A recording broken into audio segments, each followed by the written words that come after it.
ว่าหน้าวงไปเดินหาลูกน้อง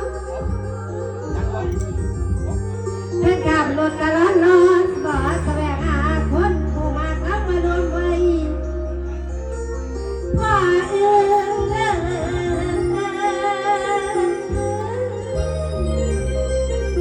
กันซื้อพ่อเลยเด้มีผลมันรวมผลพ่อนะจ๊ะพระเอกดีอ่ะว่าเลยนะพระเอกดีสาบอกไว้เมื่อทุกแพ้เมื่อถึงไม่ไปสองตาสาดอกไม้เอาเสียงมา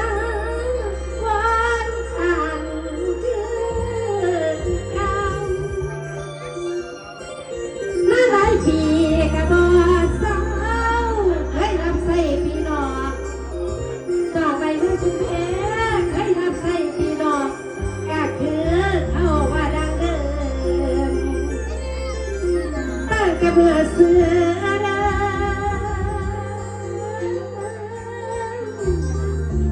ตั้งแต่เมื่อเสือเป็นน้องไม่แม่เทียกัน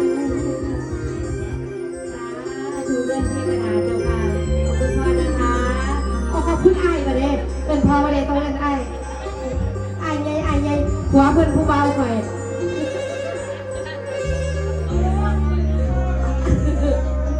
ตั้งแต่เมื่อเสือเป็นน้องไม่แม่เทียกัน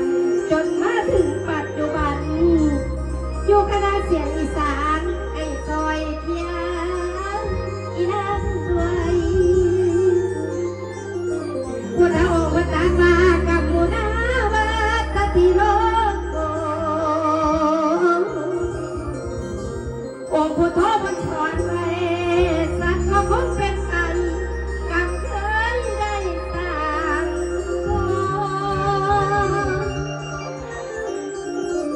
คุณทำดีแล้วหรือบอลถ้าบอกว่าเจ้าเคยเอาเท้าใส่ใจบ่น้องใครทำดีก็สิได้กรรมดีใหญ่เป็นความหมายหลังความตายเป็นวิญญาณ